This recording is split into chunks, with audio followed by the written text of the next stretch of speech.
What's up YouTube? Welcome back to another video with me, Adam, from the UK. I hope everyone's doing well. Today's video I am doing something different. It is a reaction, but today I am going to be doing CashualChuck's take on SB19's story. So what I'll be doing is I will do episode 1 for today. If you haven't already liked and subscribed to my channel, do so. Click that notification bell because it'll make you aware of future videos. Okay, so we're going to get into it, and this is a first for me because I haven't seen this for myself.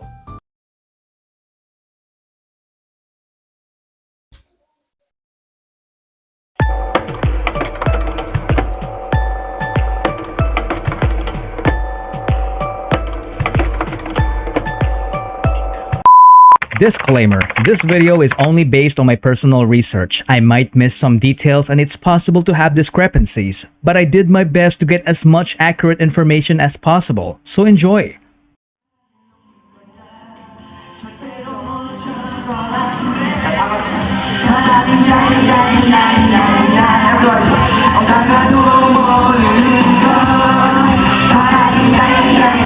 Wow. How far has come since 2016 from the beginning of the creation? This is called Triple, a group of talented performers and comedians from Korea you've probably never heard of. They were formed back in 1994 when the word K-pop hasn't even been invented. In 2002, one of the members made the biggest mistake of his life, which will change the entire course of P-pop history. Wow. So yeah, this is going to be interesting to review. Do you remember this song?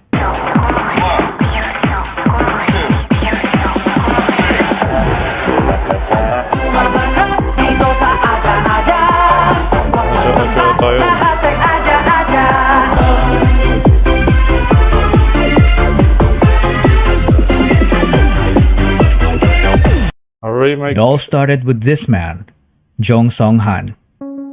When he left the trio in 2002 to become an entrepreneur, Cult Triple became Cult 2. Most of their fans definitely thought that Song-han's decision was a huge mistake because the remaining members started racking up different awards in the entertainment industry.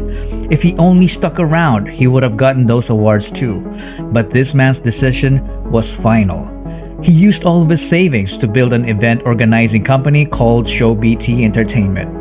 Yep, I'm talking about Tatang Robin.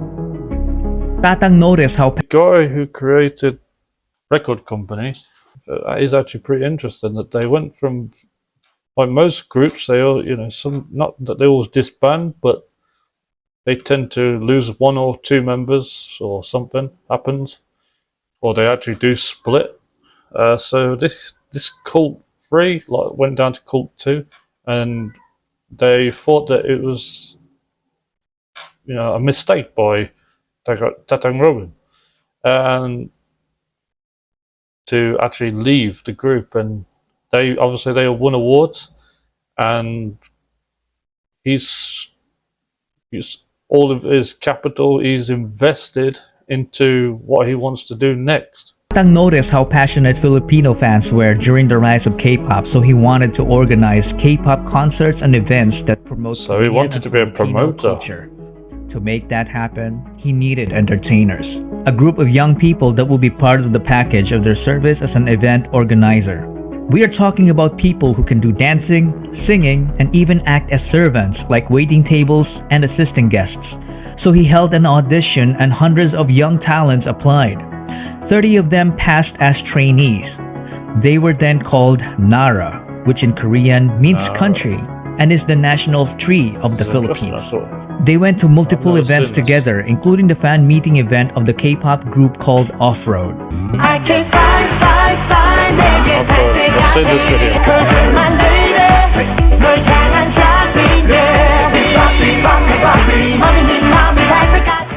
After numerous events, Tatang Robin saw something special when it comes to Filipino talent. He realized that some of his trainees were far too talented to just end up as small-time performers. So he decided to launch the first P-pop boy group that underwent strict Korean-type training. Out of the 30 trainees, only few have made it. John Paulo Gian Nase. Paolo Nase. He always wanted to be a performer.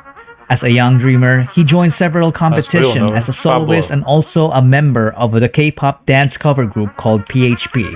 As a trainee, he was the guy who shows up early and leaves late despite juggling a full-time job as a data analyst to provide for his family. He was the first one selected due to his undeniable diligence and leadership qualities. He is known to have critically acclaimed songwriting ability, a badass rapper, and was often dubbed as a genius, but he consistently denied it because he claimed to be just a hard worker. This made him the destined leader of the group. He debuted with the name Sejun, but later... So Pablo, as the leader of SB19, he's dedicated. And it says there he's the first one in, last one out. That shows pure dedication. And also he's juggling a full-time job as a data analyst just to support his family. Now that is honourable and highly respectable to be doing such a thing. To be supporting your family in any way and also trying to do something else as well. So you dedicate a lot of your time, free time this is, to doing something. So yeah, that is quite, it's very respectable. And you can see how hard these guys work. So let's carry on. But later changed his name to Pablo. Now that the methodical leader is chosen, they needed more members. Tatang Robin just got a genius composer in Pablo, so they needed someone who can dance. And this next guy is exactly that. And even more. Stelvester Ahero. He was only 16 when he started competing as a dancer while studying. I am trying to pronounce. He was a born winner despite growing up as a bullied kid. He made performing his escape from the harsh reality of the world. He did a great job channeling the negative aspect of his life and converting it by winning multiple K-pop dance cover competitions with his group Sayon. He is also a hard worker. He was teaching dance to kids while competing. There was a point when he worked too hard that it threatened his life due to poor health. He is a very skilled choreographer. In fact, he's the main culprit behind most of SB19's snappy and amazingly synchronized dance routines. Like a lead choreographer. But little did they know that dancing wasn't even his only talent.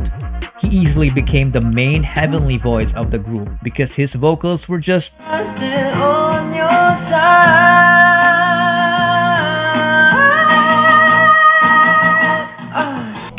Out of this world.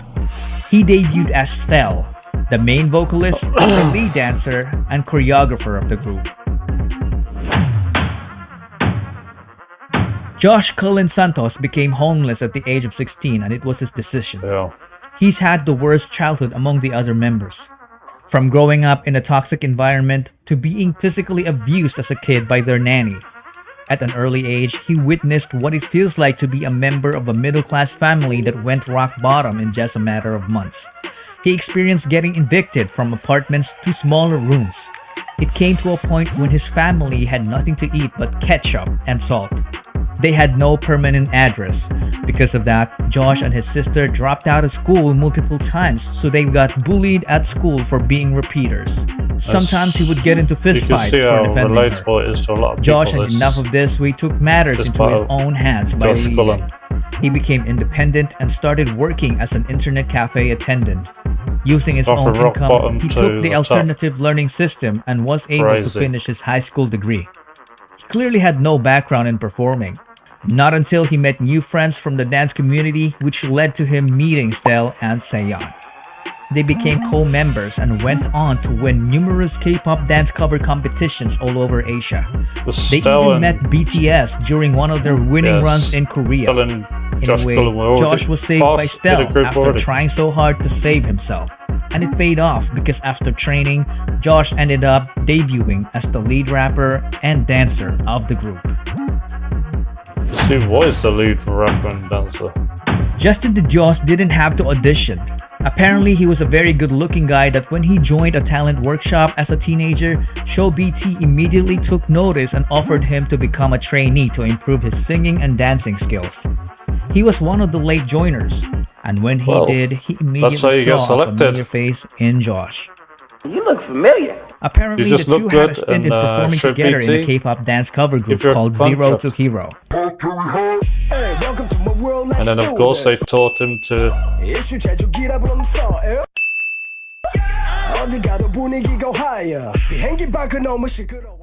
So Justin as well wasn't new in the world of performing. He auditioned to be a part of the televised Pinoy boy band Superstar show, but he didn't even make it to the live auditions. Perhaps it was fate. He didn't have great singing skills at the time. It was only when he became a trainee that he improved astoundingly in the vocal department. He went on to finish his college degree in multimedia arts while training, which earned him a skill in filmmaking.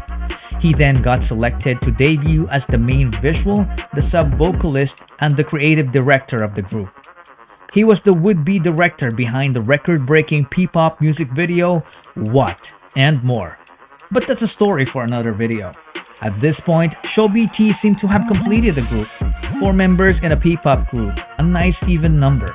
2 rappers and 2 vocalists. They were perfectly balanced, but they felt like something was missing. Perhaps someone was missing. Someone who could take this already great group of guys and push them to achieve the next level, the extraordinary level. Someone so naturally gifted that he could stand out in the presence of the already talented group of young artists. This venture that Tatang Robin took needed an apex, so he started the online auditions. When Josh heard about it, he was like, I know a guy. It's crazy how Philip Jansuson is such a specimen. He was so naturally gifted that excelling in sports looked like a walk in the park for him. He grew up in the church under the care of his grandparents. He was an artistic kid, so he was active as an editorial cartoonist in school.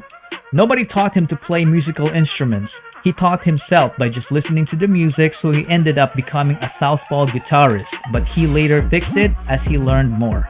He didn't even know that he could dance until he was forced to in order to get good grades during their school intrams.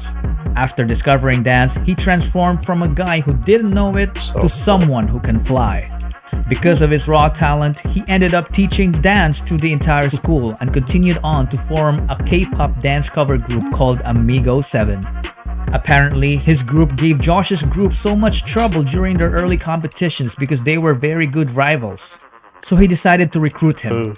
Josh had a but Philip was hundreds of islands away and didn't have the money. What did Josh do? He shelled out for his plane ticket. With nothing else to lose, Philip went and left his previous life in the countryside. He then trained with Josh the boys and officially debuted with them as camp, the main dancer, the bass vocalist, and the lead rapper of the group. One thing to note is that they were an unlikely bunch because they wouldn't have met each other if Tatang Robin stayed with his already successful group in Korea. Justin failed his first audition, so he didn't even bother to audition again because he thought he wasn't ready. And Josh wouldn't have attempted to recruit Ken if ShowBT's training program didn't even exist. And that, ladies and gentlemen, is the butterfly effect. Crazy. When a small and seemingly insignificant occurrence has a rippling effect through time, leading to a consequential event sometime long after the initial event, or as Google would put it, a phenomenon whereby a minute localized change in a complex system can have a large effect elsewhere. Tatang Robin's so-called mistake back in 2002 led to forming the future P-pop Kings. In 2018, SB19 was formed. The name of the group was carefully picked. The number 19 is the sum of Korea and the Philippines area code digits 82 and 63. So 8 plus 2 plus 6 plus 3 is 19. SB doesn't only mean ShowBT. It is all about their ultimate goal for Pinoy sound to break into the music industry, which is fearlessly represented by this praise. Soundbreak. So basically, they're called, for sure, SB19, but Soundbreak 19 pretty much. That's that video opens your eyes to what SB19 have become. So from the start, Tatang Robin was originally in a Korean group and basically left the group and is a, maybe you could call him a visionary. So he's left the group, and obviously he's been, people have mentioned like, oh, you should never have left. The group's been successful in Korea or around the world, and they've won awards as a 2 instead of being a 3-member group. They've just won a lot of awards, and they say, oh yeah, you made a mistake and you've left the group just to do what you want to do yourself. And Tatang Robin has, of course, wanted to go into like kind of promotional kind of stuff, and of course then he's decided that instead of just that, he wants to have like his own kind of group that is like his own, you know, his own group, his own, that he is the boss. And then from there on, he's basically had a talent scout, pretty much auditions, however many people, hundreds of people, to pretty much perform, and he whittled it down to 30 people. In the end, the group SB19, Justin was like, yeah, beautiful guy, so let's have this guy and we'll train him, we'll make him learn to sing as a performer, and we'll use him as our visual guy for like the videos and the go-to, you know, the hunk, the most attractive, beautiful performer. And this is what they did. And then Philip, also known as, of course, Ken. So what they did was brought him in. So Josh Bullen brought Ken in, because obviously, of course, they're kind of rivals due to their group. But now they've made a living for themselves. They've worked hard, they've from rock bottom, as I mentioned about Josh Cullen, his experience, and all the others, one supporting his family, Pablo, he's supporting his family and also dedicated to his cause as well. The rest of them, I'm gonna say they've all pieced together as a unit now, so this is really good, and I'm going to continue to try and look through these videos and see what else I can find out about SB19, because there's of course a lot more than just what I'm seeing. So thank you everyone for watching today. It's, as always, if you haven't subscribed already, if you want to subscribe, leave a like, and also click the notification bell, because you'll be notified as soon as the next video is available for you to view. So thank you for today, and goodbye. Inyan.